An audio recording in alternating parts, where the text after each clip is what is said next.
আজ কিন্তু আকাশে প্রচুর মেঘ ছিল। তো কয়েকজন যুবককে দেখলাম রূপসা নদীর পার দিয়ে, অর্থাৎ খুলনা শহরের অংশ থেকে, পশ্চিমের অংশ থেকে নদী পাড়ার জন্য যাত্রা শুরু করলো। তো কয়েকজন কিন্তু ইতিমধ্যে বেশ দূরে পৌঁছে গেছে, আর কয়েকজন গিয়ে কিন্তু হাল ছেড়ে দিয়েছে। যে দেখছেন এখনও কয়েকজন চেষ্টা করছে, সম্ভবত এরা বেশি দূর যাবে না, কারণ এরা অনেকটা পিছিয়ে পড়েছে। যদি আরেকটু দূরে দেখেন, আমি জুম করে দেখাচ্ছি 255 লেন্স দিয়ে, জুম লেন্স থেকে।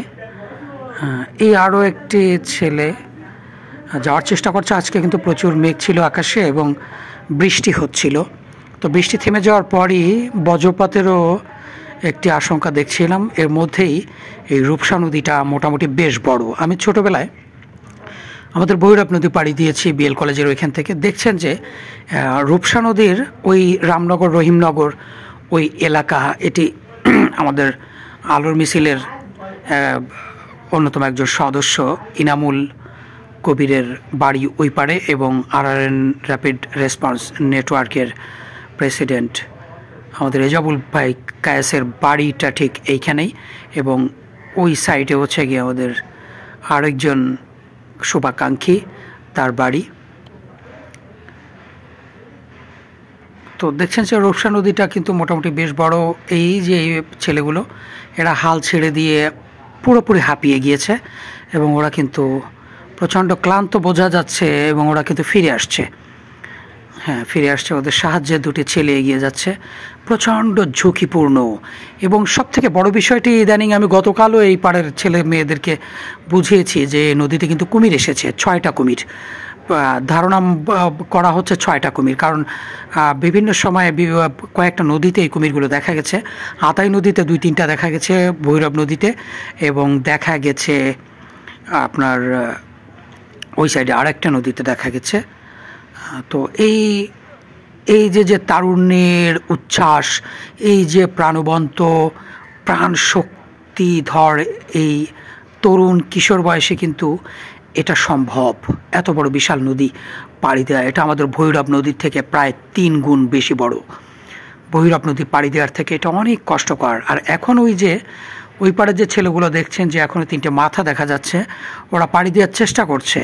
তো এই যে জায়গাটা, এটি কিন্তু প্রচুর ডিপ, অনেক গভীর, এবং প্রচণ্ড খরস্রোত ওই সাইডের অংশে, অর্থাৎ রূপসার অংশে প্রচণ্ড। দেখছেন যে আকাশে কিন্তু প্রচণ্ড পরিমাণে মেঘ জড়ো হয়েছে বৃষ্টি দিয়ে। এখন দমকা হাওয়ার সাথে বজ্রপাতের শব্দ শোনা যাচ্ছে। এরই মধ্যে এই যে বিশাল দুর্গম পাড়ি দেয়া, এইটা আসলে অনেক জটিল ব্যাপার। এটা আমার পক্ষে সম্ভব কিনা জানি না, দীর্ঘদিন সাঁতার কাটি না, ছোটোবেলায় অনেক সাঁতার কেটেছি। তো ওরা কিন্তু একেবারে সেই ঘাটের কাছে পৌঁছে গেছে।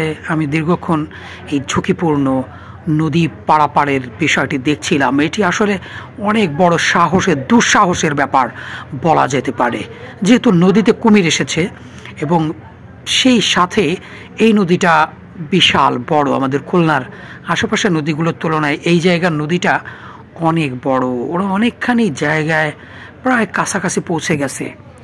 তবে দূর থেকে দেখলেও কিন্তু আসলে বিষয়টা একেবারেই কাছে পৌঁছায়নি, এখনও সময় আছে। এখন পর্যন্ত দেখা যাচ্ছে দূর থেকে ওদের 3টা মাথা, এখনও ওরা সাঁতার কেটে যাচ্ছে।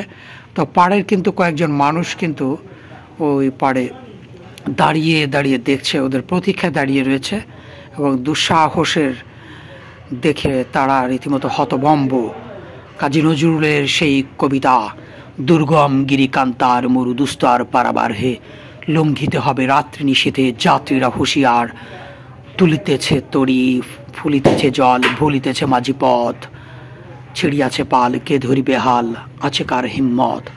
কাজী নজরুল ইসলাম যদিও এটিকে একটি বিপ্লব হিসেবে দেখেছেন, স্বাধীনতা যুদ্ধের সংগ্রাম, ব্রিটিশদের বিরুদ্ধে বিশাল সংগ্রামী আন্দোলনের কথা এখানে তুলে ধরেছেন।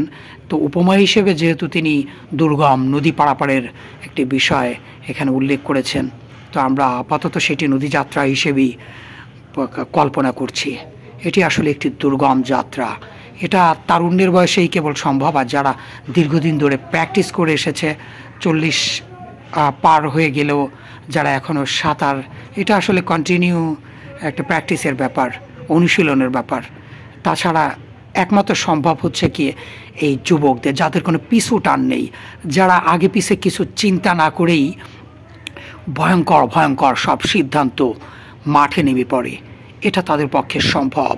তো ইতিমধ্যে তারা কিন্তু দেখা যাচ্ছে যে ক্লান্ত শরীর নিয়ে এখন মোটামুটি ঝাপাঝাপি শুরু করেছে, তাদের আত্মবিশ্বাস আরও বেশি বেড়ে গেছে, তারা একেবারে কূলে পৌঁছে গেছে, যার কারণে তাদের এই যে পানিতে প্রচণ্ড পরিমাণে পা এবং হাতের বাড়ি দিয়ে তারা কিন্তু সেখানে একটি পানির ফোয়ারা তৈরি করছে। দেখতে পাচ্ছি যে তারা একেবারে এখন আনন্দে উদ্বেলিত, তাদের সংখ্যা কেটে গেছে, তারা এখন নিরাপদে তারা তাদের পাড়ে পৌঁছে গেছে।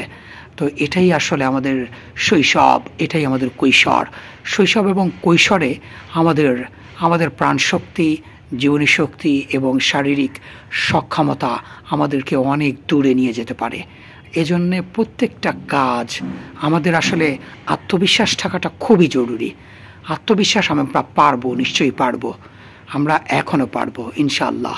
এই যে আমাদের যারা আমরা শৈশব কৈশোর পেরিয়ে এখন যুবক বয়সটাও প্রায় পেরিয়ে গেছে, আমাদের পক্ষেও সম্ভব।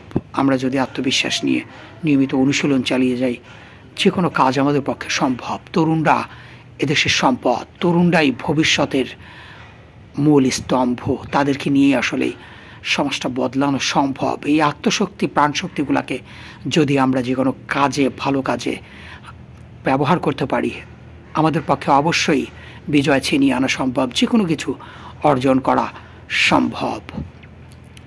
এইটা আসলে ছিল একটি অসংখ্য সুন্দর, অসম্ভব ঝুঁকিপূর্ণ একটি নদীযাত্রা।